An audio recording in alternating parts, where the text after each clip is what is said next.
초등 권장도서는 다올 책사랑방 작은 도서관에서 오늘은 들꽃 아이 임길택님의 글을 읽어드릴게요.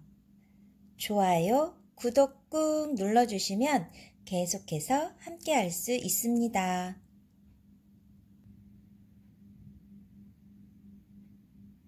들꽃 아이. 꼭 20해 전의 일입니다. 도화지에서만 살아오던 김 선생님이 첫 발령을 받아 간 곳은 면 소재지의 12학급짜리 아담한 학교였습니다. 닷새마다 장이 서서 처음으로 대장간 구경도 할 수 있었고 물레방아가 돌아가는 한가한 마을이었습니다. 발령이 난 이듬해에 김 선생님은 6학년을 맡게 되었습니다.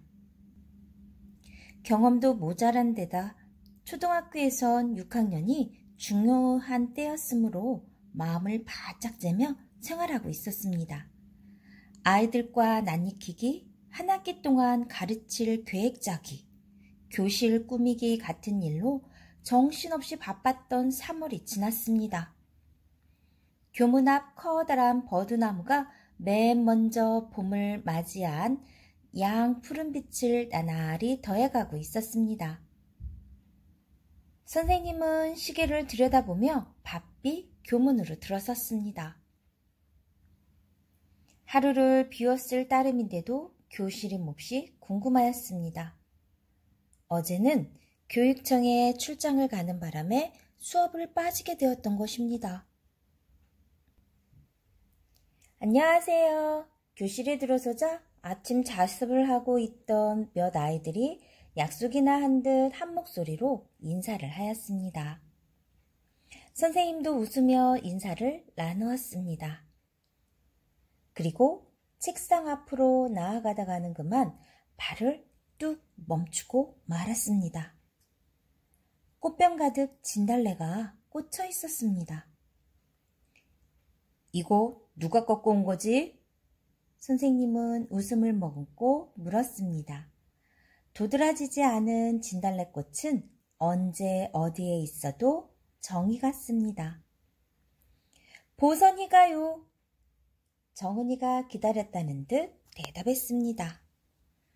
선생님은 흘끗 창 쪽에 보선이 자리를 돌아다 보았습니다. 자리는 아직 비어 있었습니다. 보선이는 어디로 간 걸까요? 6학년을 맡고서 선생님은 보선이를 다른 아이들보다 먼저 익혔습니다. 지각이 잦아 생활기록부를 들추어 보니 거기엔 다음과 같이 쓰여 있었습니다.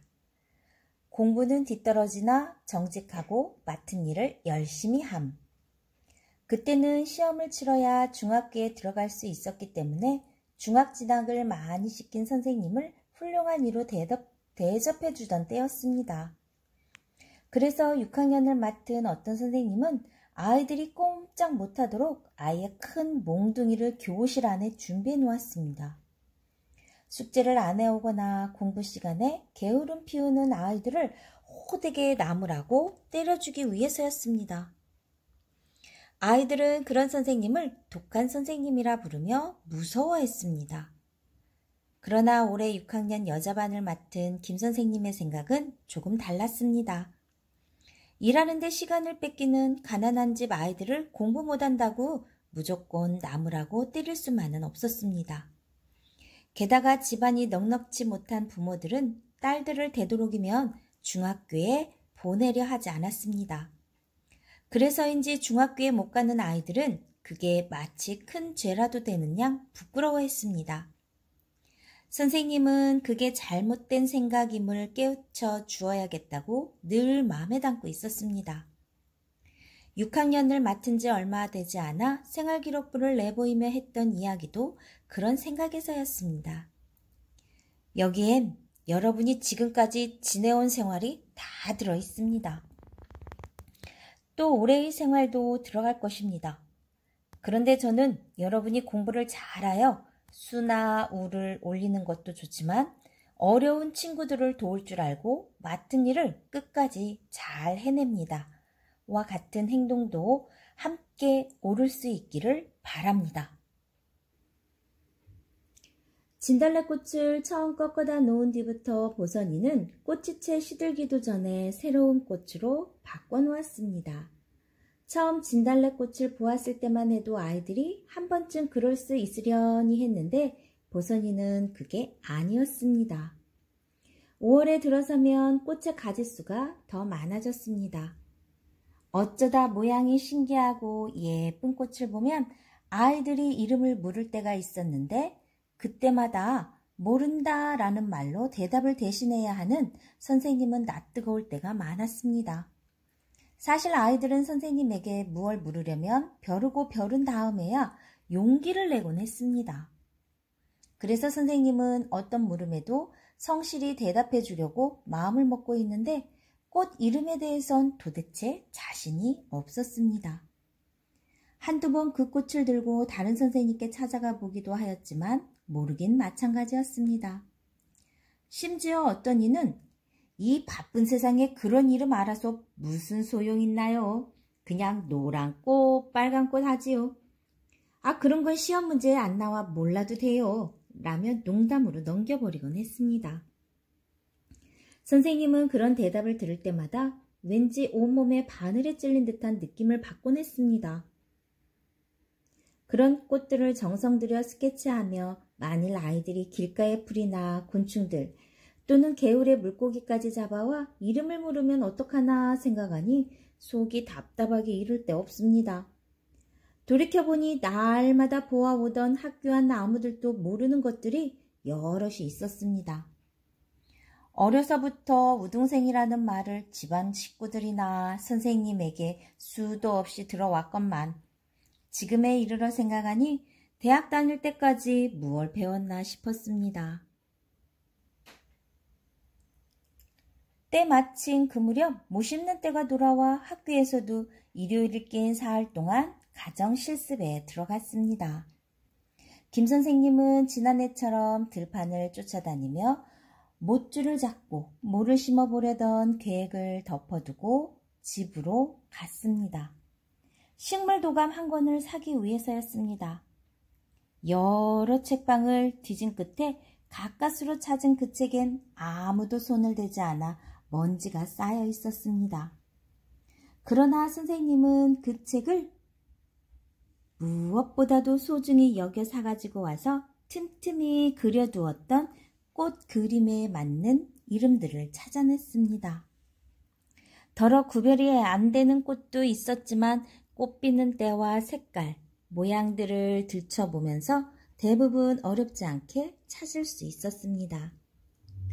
처녀치마, 얼레지, 둥굴레, 은방울꽃, 이름을 하나하나 적어갈 때마다 무슨 보물이라도 찾은 양 즐거웠습니다.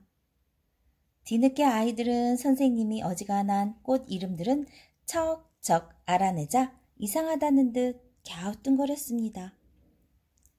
그때 식물도감을 슬쩍 꺼내 보여주니 아이들은 이제까지 컨닝을 했다고 야단들이었습니다. 그 이튿날 보선이가 새로 꺾어온 꽃을 선생님과 아이들이 식물도감에서 찾다가 그게 개브랄 꽃임을 알고는 교실이 떠나가도록 웃었습니다. 이름을 알고 보니 꽃 모양도 그럴듯하다는 것이었습니다. 아이들은 너도 나도 보선이에게 그 꽃을 꺾어다 달라고 부탁하였습니다. 집에 가지고 가서 식구들에게 이름을 가르쳐주고 싶다는 것이었습니다. 그때 옆반 반장인 종수가 심부름을 왔다가 그를 본 여자아이들이 갑자기 웃어대는 바람에 얼굴이 빨개서 서 있었습니다. 5학년 때 개구멍으로 빠져나가다 들킨 적이 있는 종수의 별명이 똥개였던 것입니다. 누가 시킨들 그렇게 할 수 있을까 싶을 만큼 보선이는 꾸준히 새로운 꽃을 꺾어왔습니다. 그래서 선생님은 붓꽃, 원추리, 참나리 같은 꽃들을 꽂아놓고 정물화를 그리기도 하고 페랭이 꽃의 씨를 받아선 집에다 심어보자는 계획도 세웠습니다. 그러는 사이 이제까지 펜지나 달리아 같은 외국 꽃들이 이름도 꽃도 좋다고만 여겨오던 선생님은 은은한 우리 꽃들이 훨씬 아름답다는 생각을 하기에 이르렀습니다. 한여름에 들어서면 공부 시간에 조는 아이들이 무척 늘었습니다. 그래서 늦은 오후에 더 열을 내어 공부하는 때가 많았습니다. 그럴 때면 어김없이 누군가가 선생님, 보선이 빨리 가야 한대요 하고 말해왔습니다. 그러나 선생님은 그걸 건성으로 받아 넘기고 말았습니다. 집이 멀면 얼마나 멀냐 싶었고 공부하기 싫은 녀석들이 괜히 보선이 핑계를 댄다 싶었던 것입니다. 그러던 어느 날 산수가 든 5째 시간이었습니다. 보선이 자리가 빈 것을 본 선생님은 그날따라 은근히 화가 났습니다. 장심부름을 하느라 오후 시간에 덜어 늦는 수가 있던 보선이에게 몇 번 주의를 준 적이 있는 터였습니다. 그런데 오늘은 옆자까지 데리고 간 데다 단원을 일찍 끝내고 시험 보겠노라는 어제의 약속을 무시한 것 같았기 때문입니다. 너희들 이리 좀 와. 전에 없는 선생님의 거친 말이었습니다. 수업을 시작한 지 5분쯤 뒤에 보선이와 정은이는 고개를 숙인 채 앞으로 나왔습니다. 보선이의 손엔 신문지로 싼 뭉치가 2개나 들려 있었습니다. 고개 들어! 다그치는 선생님의 말에 두 아이는 마지못해 고개를 조금 들었습니다. 달려왔는지 얼굴엔 땀방울이 송글송글 맺혀 있었습니다. 뭣들 하느라 수업 시간도 몰라? 뭐 했냐니까?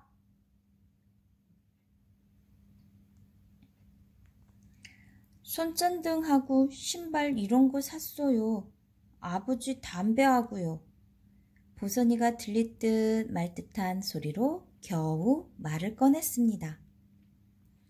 다음에 또 이러면 가만 안 둔다. 예. 보선이와 정은이보다도 그들이 행여 매를 맞지나 않나 마음 졸이던 다른 아이들이 더 마음을 놓았습니다. 그날 청소를 하던 종숙이에게 벌써부터 보선이가 손전등을 가지고 학교에 다닌다는 이야기를 전해들은 선생님은 깜짝 놀랐습니다. 듣던 중 처음이었습니다. 손전등을 가지고 학교에 다닌다고? 아무래도 이해가 가질 않았습니다. 선생님은 방학 전에 보선이네 집을 한번 찾아가 봐야겠다고 마음을 굳혔습니다. 그날은 빨리 다가왔습니다. 여름방학을 며칠 앞둔 토요일이었습니다. 선생님이 교무실을 들어오니 아이들이 청소를 마쳤다며 돌아가고 있었습니다. 그때 보선이도 책보자기를 들고 뒷문을 나서려고 하였습니다. 참, 보선아, 내가 오늘 너희 집에 놀러 가려 하는데 가도 될는지 모르겠다. 오세요. 보선이는 스스럼 없이 밝게 웃으며 대답했습니다. 점심때마다 도시락을 두 손으로 가리며 밥을 먹는 아이 같질 않아서였습니다. 그래, 꼭 갈 테니 감자 좀 많이 삶아놔라. 예.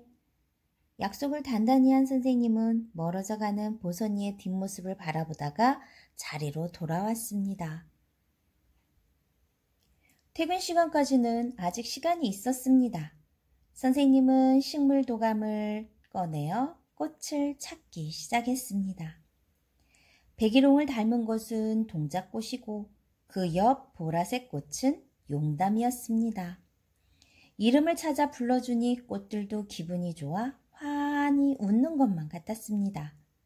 그리고 보선이의 얼굴이 그 꽃마다 피어오르자 선생님 입가에도 웃음이 번졌습니다.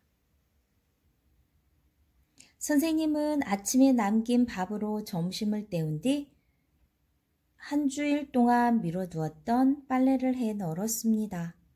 더운 시간을 피해 가야겠다는 생각에 방안 청소도 꼼꼼히 하였습니다. 순간 산마을 아늑한 보선이네 집과 그 집 언저리의 보선이를 머릿속에 그려보았습니다. 더위가 한풀 꺾이자 선생님은 학교 아저씨의 자전거를 빌려 타고서 곧장 따리골을 향해 나아갔습니다. 학교 앞 냇물은 대부분 그곳에서 흘러나왔습니다. 그물은 언제 보아도 맑기만 했습니다. 지금이라도 들어가 물장난을 치고 싶은 생각이 간절하였습니다. 보선이도 학교를 오다 가다가는 어느 곳이든 찾아들어 발도 씻고 얼굴도 닦으며 목마르면 그 물을 맘껏 들이마실 듯 싶었습니다. 띄엄띄엄 옥수수밭에 둘러싸인 집들이 한가로워 보였습니다. 선생님은 그런 데서 살고 싶다는 생각이 불쑥 들었습니다. 개들은 처마 밑 그늘에 누운 채 낯선 사람을 보고도 짖을 생각을 하지 않았습니다. 찡찡대는 매미 소리만 빼면 세상이 온통 그대로 멈춰 있는 듯만 싶었습니다.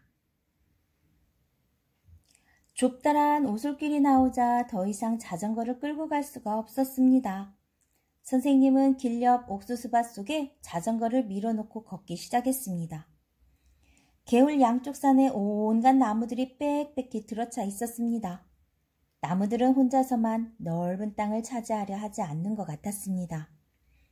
자기들이 서 있는 곳 말고는 풀씨 하나에까지 털을 내어주어 함께 살고자 했습니다. 그뿐만 아니라 서로 가지를 주고받으며 하늘을 함께 채우고 키 큰 나무들은 가지를 높이 달아 아래 하늘을 키 작은 나무들에게 내주고 있었습니다.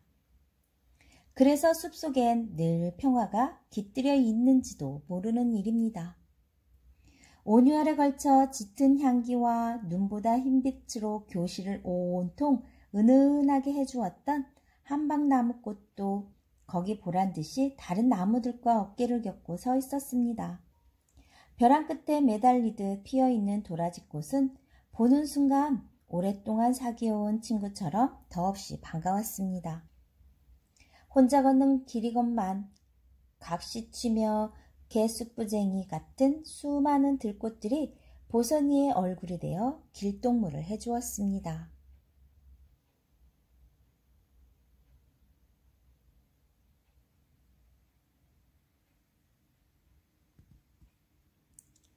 자, 여러분도 혼자서 이런 깊은 산속을 걸어본 경험이 있나요? 이런 깊은 산속을 걸으면 여러분은 어떤 생각이 들까요? 올 봄에는 부모님과 함께 가까운 산속에 들어가 주변에 있는 꽃들과 그리고 산에서 나는 나무, 이름들을 한번 알아가 보세요. 이야, 그 많은 꽃들을 보선이는 이런 데서 꺾어왔구나. 저절로 감탄이 되었습니다. 이런 아름다운 길을 걷는 아이라면 마음도 더없이 아름답게 자라겠지. 꽃들마다 어떤 숨결이 느껴지는 이런 길을 선생님은 처음 걸어보고 있었습니다. 꽃에 다가가 냄새도 맡아보고 어떤 풀은 줄기를 뽑아 질겅질겅 씹어보기도 하였습니다. 상큼한 쑥냄새는 언제 맡아도 좋았습니다. 어느새 선생님의 손끝엔 파랗게 풀물이 들어있었습니다.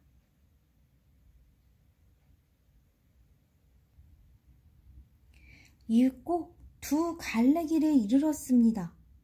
외 길만을 쭉 따라오던 선생님은 조금 당황하였습니다.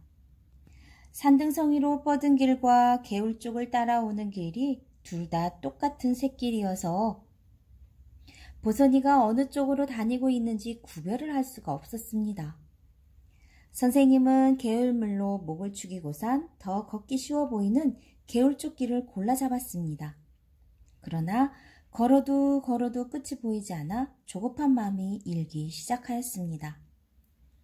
해가 기울자 숲속은 조금씩 어두워지기 시작하였습니다. 선생님은 서둘러 길을 되돌아 나왔습니다. 아무래도 길을 잘못 든 것만 같았습니다. 길이 점점 험해지고 있었습니다. 이럴 줄 알았으면 보선이더러 같이 가자고 할 걸. 몇 번이나 되풀이 생각해 보았지만 소용없는 일이었습니다. 꽃들도 이제는 어슴풀에 제 모습들을 감추고 있었습니다. 갑자기 무서운 생각들이 떠오기도 하였습니다. 갈림길로 되돌아와서야 선생님은 잠시 숨을 돌렸습니다. 하늘엔 벌써 별들이 하나둘 돋아나고 있었습니다. 보선이가 이토록 먼 길을 다니고 있었구나. 비로소 선생님은 보선이가 손전등을 가지고 다니는 걸 이해할 수 있었습니다. 그리고 지금 어디선가 보선이가 눈이 빠지도록 기다릴지도 모른다는 생각이 들자 갑자기 힘이 솟는 것만 같았습니다. 그러자 이제까지 가졌던 무서움들이 몸속에서 빠져나가는 걸 느낄 수 있었습니다. 비로소 선생님은 달빛에 드러난 숲의 모습을 똑바로 바라볼 수가 있었고 잊었던 숲속의 냄새를 다시 맡을 수가 있었습니다. 나뭇가지 꺾이는 소리, 바람소리, 숲도 자지 않고 깨어있다는 것을 말없이 들려주었습니다. 산등성이 쪽 길을 따라 선생님은 천천히 발길을 옮겼습니다. 낮보다는 훨씬 적어졌지만 아직도 새소리가 끊임없이 들려왔습니다. 아까와는 달리 마음도 편안해졌습니다. 그러고 보니 교실에서도 똑같은 일로 아이들을 꾸중할 때도 있고 용서할 때도 있는데 모든 게 마음먹기 달린 게 아닌가 싶었습니다. 고갯마루에 다다라 사방을 둘러보던 선생님은 마치 신선이라도 되는 듯한 기분이었습니다. 발 아래 어슴풀에 안개에 덮인 숲과 밤하늘이 그때만큼 친구처럼 다정하게 느껴진 적도 없었습니다. 빙 둘러서 있는 산들이 손에 손을 잡고 춤을 추며 선생님을 반기는 것 같았습니다. 두 고갯째 등성이에 이르렀어야 선생님은 저 아래 골짜기에서 반짝거리는 불빛을 찾아냈습니다. 순간 가슴이 뛰는 걸 억누르며 두 손을 모아 큰 소리로 외치기 시작했습니다. 보선아! 그리고 이제까지 애써 찾아왔던 길을 한순간에 잃어버린 양 멍하니 서 있던 선생님은 갑자기 아래쪽을 향해 내달렸습니다.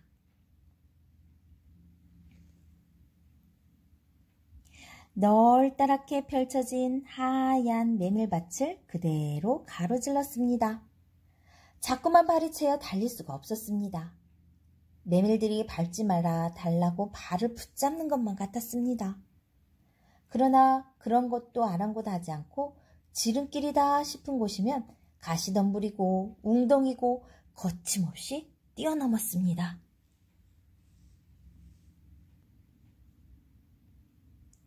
선생님은 보선이네 집에 다다랐을 땐 10시가 이미 넘었습니다. 그곳엔 5집인 뿐인 마을 사람들이 모여 여기저기서 모두 모여 기다리고 있었습니다. 30년 전 학교가 생긴 이래 마을을 찾아준 이론 김 선생님이 처음이라는 것이었습니다. 감자떡이며 메밀묵, 옥수수술 같은 귀한 음식들과 꽃향기가 그대로 배어있는 꿀대접을 받고 잠자리에 들었을 때는 12시가 훨씬 지난 뒤였습니다. 선생님은 잠이 오지 않았습니다.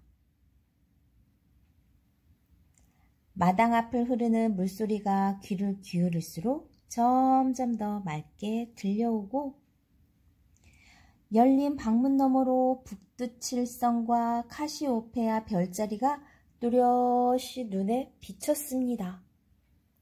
선생님은 자꾸만 머나먼 나라에 와 있는 것 같은 생각이 들었습니다. 2학기가 시작되고 서리를 맞아 꽃들이 제 빛을 잃을 때까지도 보선이의 꽃 받치기는 끊이질 않았습니다. 선생님은 가끔 그런 보선이에게 칭찬을 게을리한다는 생각을 해보기도 했습니다. 겨울이 되어 눈보라가 치는 날이면 선생님은 누구보다도 보선이 생각부터 하게 되었습니다. 그러나 보선이는 지각을 하는 수는 있어도 눈이 쌓이지 않는 한 결석을 하지는 않았습니다. 그런 날엔 선생님은 모른 척하며 보선이의 책상 속을 들여다보았습니다. 거기엔 여전히 손전등이 들어있었습니다. 겨울방학이 끝나고 졸업 날짜를 잡은 날부터 선생님은 큰 걱정을 하나 갖게 되었습니다. 겨울 동안 쌓인 눈이 응달 쪽엔 그대로 있는데 그 무렵도 자주 눈이 내렸습니다. 그래서 보선이는 쭉 결석을 하고 있었습니다.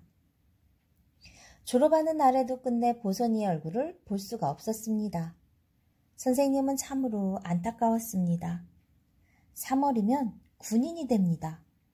그래서 졸업식을 끝으로 고향으로 돌아가야만 했습니다. 보선이에게 주려고 사왔던 안내의 일기를 이웃반 선생님에게 맡겨놓고 교실로 돌아온 선생님은 잠시 발을 떼지 못하고 그대로 서 있었습니다. 늦가을날 보선이가 꺾어왔던 노박덩굴이 그때의 노란 빛깔을 그대로 간직한 채 아직도 선생님 책상 뒤에 걸려 있었습니다. 창밖엔 어젯밤부터 내리던 눈이 그칠 줄 모르고 내리고 있었습니다. 어쩌면 보선이도 지금 그 눈을 바라보고 있을지 모른다는 생각이 들자 김 선생님의 눈가엔 어느새 눈물이 고여들기 시작했습니다.